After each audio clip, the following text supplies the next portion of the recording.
Selamat pagi semua. Pagi. Semoga pertemuan kita pada pagi hari ini berjalan dengan lancar dan kalian mulai pembelajaran untuk kelas boleh bimbing doa. Bersiap berdoa mulai.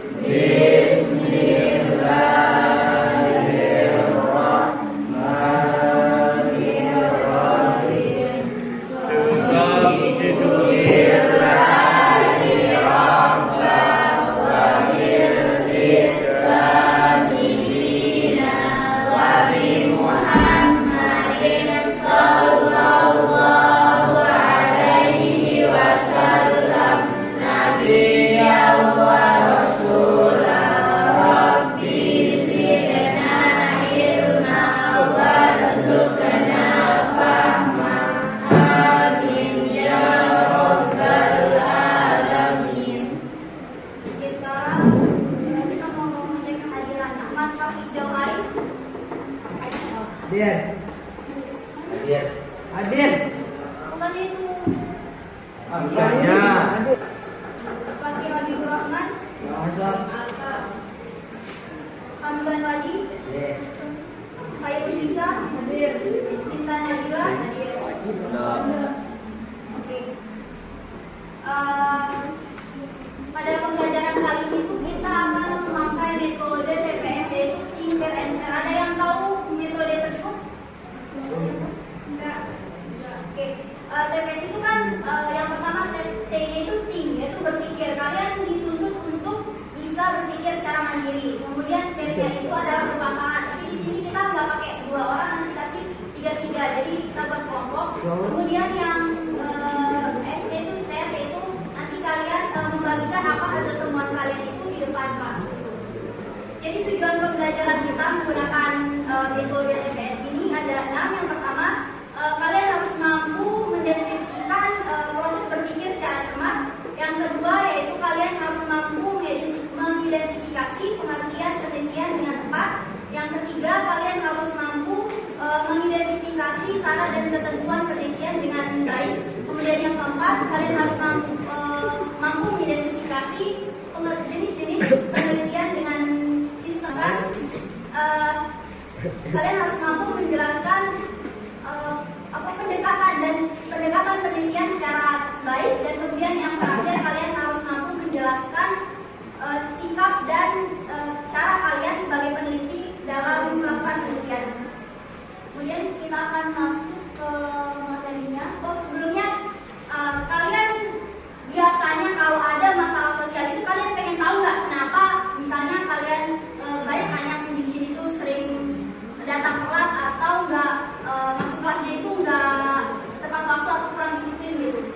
Ada yang pernah pengen tahu atau meneliti nggak gitu tentang kenapa hal itu bisa terjadi? Kenapa? Kenapa kalian pengen tahu? Alasan dia telat. Cara kalian tahunya itu dengan apa? Nak mewawancarai orang itu. Benar. Tadi siapa Kira ya? Sekarang kita mau masuk. Jadi nanti dari ketua kelas karena ini kakak maunya kalian yang ngomong. Jadi nanti ketua kelas dulu yang baca di slide pertama. Nanti kamu bisa tunjuk siapa aja gitu sama kamu ya. Paham nggak? Kamu baca slide pertama. Nanti setelah baca tunjuk yang lain. Setelah yang ditunjuk itu selesai tunjuk lagi gitu ya. Sampai habis. Dimulai dari ketua kelas. Proses berpikir penalaran. Suatu proses berpikir untuk memperoleh kesimpulan yang menentukan berdasarkan fakta yang relevan. Manusia menggunakan nalar untuk menemukan hal baru, mengembangkan kebudayaan, memberi makna pada kehidupan diri logis sesuai dengan logika dan analisis pengetahuan atas sebenarnya jenis penalaran deduksi dan induksi. Menurut KPI kegiatan pengumpulan data, pengolahan analisis dan penyajian data lingkungan dan pengolahan analisis dan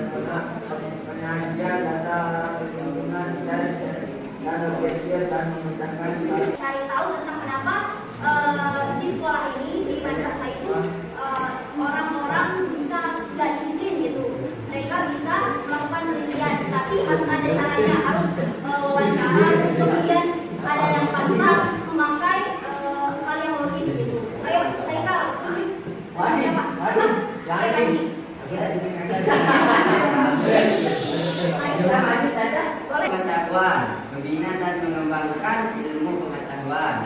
3. Surat penting sistematik dilaksanakan dengan pola tertentu dari yang paling sederhana ke yang kompleks. 2. Rencana, langkah-langkahnya sudah direncanakan. 3. Mengikuti prosedur ilmiah. Dari tiga penting itu ada yang mau ditanyain nggak? Apa yang tadi mengerti gitu? Dari penjelasannya tadi siapa? Ya, Hamdan tadi. Udah paham sistematis itu ada dilaksanakan dengan pola tertentu dari yang paling sederhana ke yang kompleks. Kemudian rencana harus mengikuti langkah-langkah yang sudah direncanakan. Kemudian mengikuti prosedur ilmiah. Paham nggak? Apa? Ya. Tunjuk lagi dong. Mengumpulkan informasi untuk menemukan prinsip mengenai suatu topik yang ada dalam masyarakat. Penelitian terapan menguji dan mengevaluasi kemampuan seseorang dalam suatu persoalan yang menimpa sehari-hari. Jenis-jenis penelitian berdasarkan pemberian informasi dari data. Penelitian eksploratif menjadi suatu gejala yang masih baru dan biasanya teori baru. Penelitian deskriptif gambaran kalau detail tentang suatu gejala. Penelitian ini adalah sebagian dari penelitian eksploratif. Penelitian eksplorasi. Misalnya kita teliti tentang budaya itu termasuk penelitian apa? Benar? Benar dong. Kemudian siapa tadi? Melakukan penelitian perpustakaan itu di perpustakaan yang ada di madrasah ini. Bisa. Apa? Karena dia ada. Apanya? Perpustakaannya, bukunya ada. Itu perpustakaannya doang. Ya. Selanjutnya siapa? Wali sama Wali. Dua data yang beda.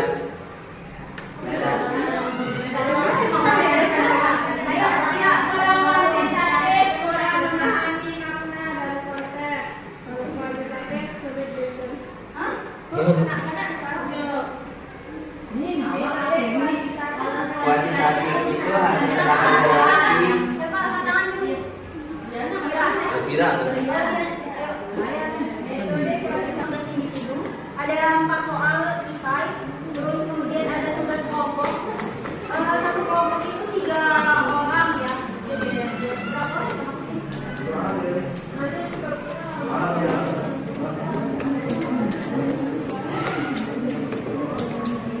nggak kenal. 16 orang gitu.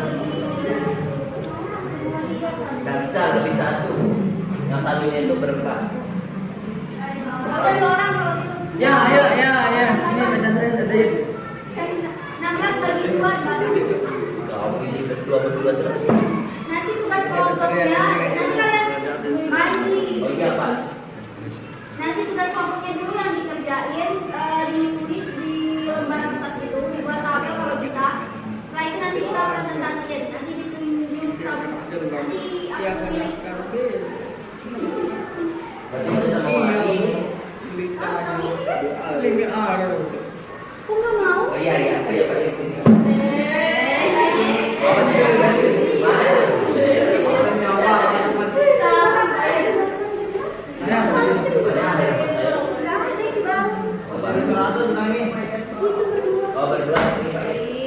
Merah mukanya.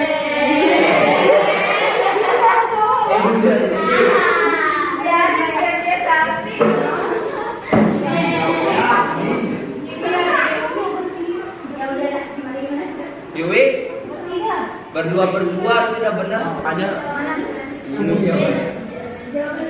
Menyala. Oke, pakai buku dah ya. Ya boleh. Enggak deh, pakai lembaran. Lembaran dah. Kan kamu nggak bawa. Itu panjang.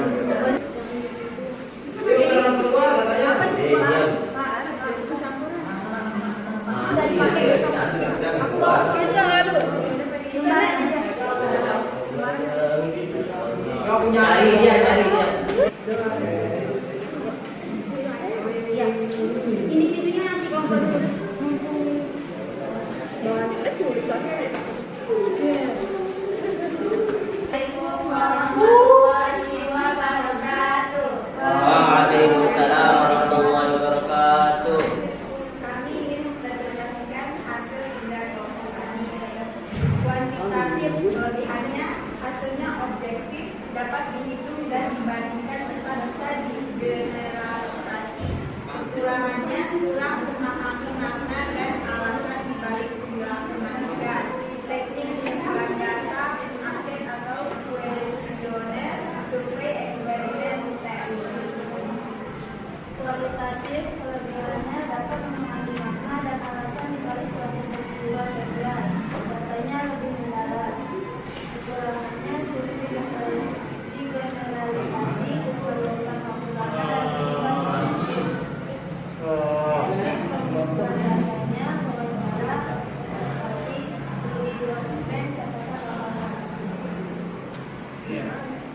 Iya.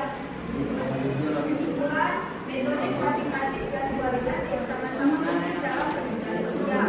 Metode kualitatif menekankan pada angka dan data yang bisa dihitung, sedangkan metode kualitatif lebih menekankan pada pemahaman makna dan pengalaman manusia. Keduanya saling melengkapi.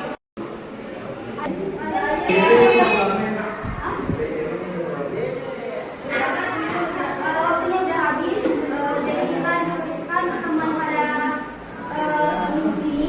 Semoga bermanfaat bagi kita semua, terutama bagi kalian. Jika di jam ini mungkin belum paham, mungkin bisa di 1 jam kemudian, 1 hari kemudian. Semoga Ya. dipahami. Ada pertanyaan? Ada. Sekian, terima kasih. Untuk pertemuan selanjutnya kita bakal pakai metode yang ini atau kalian ada ide lain? Kita mau pakai metode apa? Metode apa? Oke. Mungkin sekian. Terima kasih atas perhatiannya. Wassalamualaikum warahmatullahi wabarakatuh. Berdoa dulu. Ayo, Pais yang pimpin. Ya, pada amrai.